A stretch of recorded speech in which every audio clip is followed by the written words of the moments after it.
আসসালামু আলাইকুম রহমতুল্লাহ। আপনাদেরকে একটা জিনিস দেখাবো, খুবই ইন্টারেস্টিং জিনিস, না দেখলে বুঝবেন না। সে জিনিসটা হচ্ছে এমন একটা আজব গাছ, এই গাছ সচরাচর খুব কম দেখা যায়। তেমন একটা গাছ আমি আপনাদেরকে দেখাবো ধান ক্ষেতের ভিতরে। আর এই শিশির ভেজা ঘাসের থেকে হাঁটতে যে কি মজা, এটা না হাঁটলে বুঝবেন না। আমার চারপাশে সুন্দর ধান পাইকে আসতেছে, ধান প্রায় পাকার কাছাকাছি। শিশির ভেজা ধানের ডানায় কত সুন্দর নিশির, আমি আপনাদেরকে কাছের থেকে দেখাচ্ছি। কত সুন্দর দৃশ্য।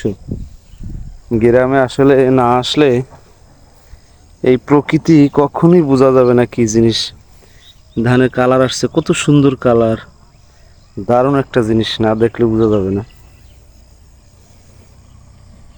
গ্রামের সৌন্দর্য অন্যরকমের। মূলত যে জিনিসটা আপনাদেরকে দেখানোর জন্য আমি আসছি, সেই জিনিসটাই দেখাবো। আমি সেদিকেই যাচ্ছি। দেখেন কত সুন্দর ঘাসের ফুল, দারুণ একটা দৃশ্য, এ না দেখলে বোঝা যাবে না। আমি সেদিকেই যাচ্ছি একটা আশ্চর্যজনক গাছ দেখানোর জন্য আপনাদেরকে। সেই গাছটা হচ্ছে ধানের ক্ষেতের যে আইল, সে আইলের উপরই গাছটা। আপনাদেরকে আমি দেখানোর চেষ্টা করব। আমি সেদিকেই যাব। তার আগে দেখাই যে ধানের ভিতরে এই যে মাছ দেখা যাচ্ছে, ওই যে ভিতরে মাছ দেখা যাচ্ছে, মাছ লড়তেছে ওই যে ভিতরে। সুন্দর এখানে দেশি মাছ পানির ভিতরে দেখা যায়। যে জিনিসটা মূলত আমি দেখানোর জন্য আপনাদের এখানে আসা, সে জিনিসটা হচ্ছে এই, বলুন তো এই জিনিসটা কি গাছ এবং এই গাছের উপকৃতি কি?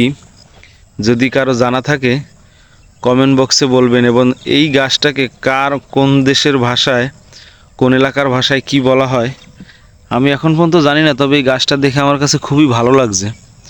এবং এই গাছটা কত সুন্দর ফুল ফুটিয়েছে দেখেন, একেবারে দারুণ দেখতে ফুলগুলো। সুন্দর সুন্দর ফল দেখা যাচ্ছে, ফুল ফল। আমি আপনাদেরকে গাছের গোড়ার থেকে দেখাই। এটা একটা জমির আইলের উপরে এই গাছটা হয়েছে। গাছটা খুব সুন্দর, নিচের থেকে ছোট, উপরে আসতে আস্তে আস্তে এই গাছটা একেবারে চারিদিকে ছড়াইছে। আর কত সুন্দর দেখা যায়। আমি মোবাইল আপনাদেরকে দেখাচ্ছি, কিন্তু ধারে বসে দেখার যে কি একটা অনুভূতি, এ না দেখলে বুঝবেন না।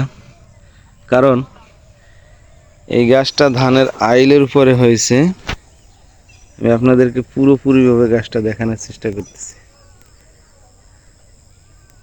কত সুন্দর ফুল ফুটে আছে, একেবারে দারুণ দেখতে ফুলগুলো। একটা অন্যরকমের দৃশ্য, না দেখলে বোঝা যাবে না।